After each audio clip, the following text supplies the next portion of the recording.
ആകാശവാണി.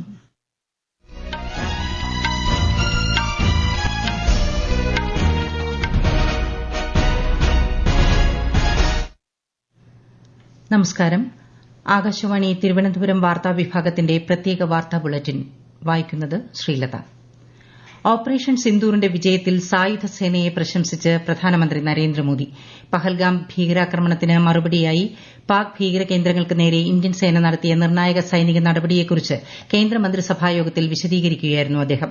പ്രധാനമന്ത്രിയുടെ നേരിട്ടുള്ള നിരീക്ഷണത്തിലാണ് ഓപ്പറേഷൻ സിന്ദൂർ നടന്നത്. നിർണായക നീക്കത്തിൽ കേന്ദ്രമന്ത്രിമാർ പ്രധാനമന്ത്രിയെ അഭിനന്ദിച്ചു. ഓപ്പറേഷൻ സിന്ദൂറിന്റെ വിശദാംശങ്ങൾ നേരിൽ അറിയിക്കുന്നതിനായി പ്രധാനമന്ത്രി ഇന്ന് രാഷ്ട്രപതി ദ്രൌപദി മുർമുവിനെ രാഷ്ട്രപതി ഭവനിൽ സന്ദർശിച്ചു. നാളെ രാവിലെ 11 മണിക്ക് കേന്ദ്രം സർവകക്ഷി യോഗവും വിളിച്ചു ചേർത്തിട്ടുണ്ട്. ഓപ്പറേഷനെക്കുറിച്ചുള്ള വിശദവിവരങ്ങൾ സർക്കാർ യോഗത്തിൽ പങ്കുവയ്ക്കും.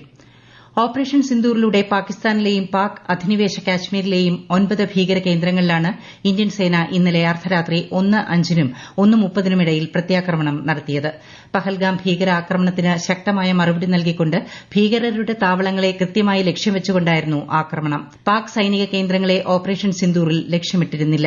26 പേരുടെ ജീവൻ കവർന്ന പഹൽഗാം ഭീകരാക്രമണം നടന്നിട്ട് 15 ദിവസങ്ങൾ പിന്നിടുമ്പോഴാണ് ഇന്ത്യയുടെ പ്രത്യാക്രമണം. ഭീകരവാദികളുമായുള്ള പാകിസ്ഥാന്റെ ബന്ധം പൂർണ്ണമായും വെളിപ്പെടുത്തുന്നതാണ് പഹൽഗാം ആക്രമണമെന്ന് വിദേശകാര്യ സെക്രട്ടറി വിക്രം മിശ്രി. ഭീകര സംഘടനയായ ലഷ്കർ ഇ തൊയ്ബയുമായി ബന്ധമുള്ള റെസിസ്റ്റൻസ് ഫ്രണ്ട് ആക്രമണത്തിന്റെ ഉത്തരവാദിത്തം ഏറ്റെടുത്തത് ഇതിനു പിന്നിലെ പാക് ബന്ധം വ്യക്തമാക്കുന്നതായും അദ്ദേഹം ന്യൂഡൽഹിയിൽ മാധ്യമങ്ങളോട് പറഞ്ഞു. പഹൽഗാമിന്റെ പശ്ചാത്തലത്തിൽ ഐക്യരാഷ്ട്ര രക്ഷാസമിതി പുറത്തിറക്കിയ മാധ്യമ പ്രസ്താവനയിൽ നിന്നും റെസിസ്റ്റൻസ് ഫ്രണ്ടിന്റെ പേരൊഴിവാക്കാൻ പാകിസ്ഥാൻ നടത്തിയ ശ്രമങ്ങൾ അവഗണിക്കാനാവില്ലെന്നും അദ്ദേഹം വ്യക്തമാക്കി. The features of this attack also tie in with Pakistan's long track record of perpetrating cross-border terrorism in India, which is well documented and beyond question. Pakistan also has a well-deserved reputation as a haven for terrorists from around the world, with internationally proscribed terrorists enjoying impunity there. In addition, Pakistan has been known to willfully mislead the world and international forums, such as the Financial Action Task Force, on this issue. ജമ്മുകശ്മീരിലെ മതസൌഹാർദ്ദവും വിനോദസഞ്ചാര സാധ്യതകളും തകർക്കാൻ ലക്ഷ്യമിട്ടായിരുന്നു ഭീകരാക്രമണം. 2008-ലെ മുംബൈ ഭീകരാക്രമണത്തിനുശേഷം സാധാരണ ജനങ്ങൾക്ക് നേരെ രാജ്യത്തുണ്ടായ ഏറ്റവും വലിയ ഭീകരാക്രമണമാണ് പഹൽഗാമിൽ നടന്നതെന്നും ശ്രീ വിക്രം മിശ്രി പറഞ്ഞു. ഓപ്പറേഷൻ സിന്ദൂറിന്റെ പശ്ചാത്തലത്തിൽ അതിർത്തി സംസ്ഥാനങ്ങളിലെ മുഖ്യമന്ത്രിമാർ, ഡിജിപിമാർ, ചീഫ് സെക്രട്ടറിമാർ എന്നിവരുമായി കേന്ദ്ര ആഭ്യന്തരമന്ത്രി അമിത്ഷാ യോഗം ചേരുന്നു. ജമ്മുകാശ്മീർ, പഞ്ചാബ്, രാജസ്ഥാൻ, ഗുജറാത്ത്, ഉത്തരാഖണ്ഡ്, ഉത്തർപ്രദേശ്, ബീഹാർ, സിക്കിം, പശ്ചിമബംഗാൾ എന്നിവിടങ്ങളിലെ മുഖ്യമന്ത്രിമാരുമായും ജമ്മുകശ്മീരിലെയും ലഡാക്കിലെയും ലഫ്റ്റനന്റ് ഗവർണർമാരുമായി യോഗത്തിൽ പങ്കെടുക്കുന്നുണ്ട്. ജമ്മുകാശ്മീരിൽ നിയന്ത്രണ രേഖയ്ക്ക് സമീപം പാകിസ്ഥാൻ സേന നടത്തിയ വെടിവയ്പിലും ഷെല്ലാക്രമണത്തിലും 9 പേർ കൊല്ലപ്പെട്ടു. പൂഞ്ച് മേഖലയിലടക്കം 41 പേർക്ക് പരിക്കേറ്റതായും പ്രതിരോധ വൃത്തങ്ങൾ അറിയിച്ചു. ഇന്ത്യൻ സൈന്യം ശക്തമായി തിരിച്ചടിക്കുകയാണ്. ഓപ്പറേഷൻ സിന്ദൂറിന്റെ പശ്ചാത്തലത്തിൽ ശ്രീനഗർ വിമാനത്താവളം അടച്ചതായി വ്യോമസേന അറിയിച്ചു. ശ്രീനഗർ, ലേ, ജോധ്പൂർ, അമൃത്സർ, ഭുജ്, ജാംനഗർ, ചണ്ഡീഗഡ്, രാജ്കോട്ട് എന്നിവിടങ്ങളിലെ വിമാന സർവീസുകൾ ഈ മാസം 10 വരെ നിർത്തിവച്ചതായി എയർ ഇന്ത്യയും അറിയിച്ചു. ധർമ്മശാല, ലേ, ജമ്മു, ശ്രീനഗർ, അമൃത്സർ എന്നിവിടങ്ങളിൽ നിന്നുള്ള വിമാന സർവീസുകൾ താൽക്കാലികമായി നിർത്തിവയ്ക്കുന്നതായി എയർലൈൻ കമ്പനികളായ സ്പൈസ് ജെറ്റും ഇൻഡിഗോയും അറിയിച്ചു. ഇന്തോ പാക് അതിർത്തിയിലുള്ള ജമ്മു, സാംബ, കത്വ, രജൌരി, പൂഞ്ച് ജില്ലകളിലെ എല്ലാ വിദ്യാഭ്യാസ സ്ഥാപനങ്ങളും അടച്ചിരിക്കുകയാണ്. ഓപ്പറേഷൻ സിന്ദൂറിന്റെ പശ്ചാത്തലത്തിൽ രാജസ്ഥാനിലും ജാഗ്രതാ നിർദ്ദേശം. ബിക്കാനീർ, ജോധ്പൂർ, കിഷൻഗഡ് എന്നീ വിമാനത്താവളങ്ങളിൽ നിന്നുള്ള സർവീസുകൾ നിർത്തിവച്ചു.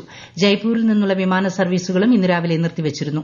4 അതിർത്തി ജില്ലകളിലെ സർക്കാർ സ്വകാര്യ സ്കൂളുകൾക്ക് അവധി പ്രഖ്യാപിച്ചു.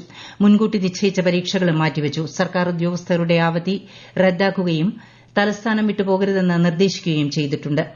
രാജ്യചരിത്രത്തിലെ അഭിമാന നിമിഷമാണ് ഓപ്പറേഷൻ സിന്ദൂർ എന്ന് വിരമിച്ച നാവികസേനാ ഉദ്യോഗസ്ഥൻ സുനിൽ കുമാർ എസ്. ഭീകരവാദ വിരുദ്ധ പ്രവർത്തനങ്ങളുടെ നിർണായക ഉദാഹരണമാണ് ധീരമായ ഈ പോരാട്ടമെന്നും അദ്ദേഹം ആകാശവാണി വാർത്തകളോട് പറഞ്ഞു. ഓപ്പറേഷൻ സിന്ദൂർ വെറും ഒരു സൈനിക ഇടപെടലല്ല. ഇത് നമ്മുടെ രാജ്യത്തിന്റെ സുരക്ഷയ്ക്കും പരമാധികാരത്തിനും വേണ്ടി സ്വീകരിച്ച ഒരു ദൃഢനിശ്ചയമായ നടപടി കൂടിയായിരുന്നു. നമ്മുടെ സേനയുടെ അഴിയാത്ത ആത്മാവിന്റെ അതിർവരമ്പില്ലാത്ത സമർപ്പണത്തിന്റെ സുസമ്പന്നമായ പരിശീലനത്തിന്റെ തെളിവാണ് അത് ഇന്നും പിറവികളിലേക്ക് പ്രചോദനമായി നിലകൊള്ളുന്നു.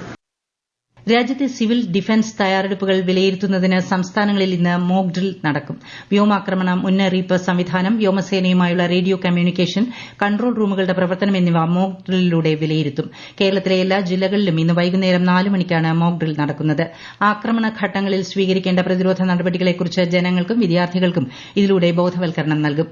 മോക്ക് ഡ്രിൽ സമയത്ത് സൈറൺ മുഴങ്ങുമ്പോൾ എല്ലാ ലൈറ്റുകളും ഗ്യാസ് വൈദ്യുതോപകരണങ്ങളും ഓഫ് ചെയ്യണമെന്നാണ് നിർദ്ദേശം.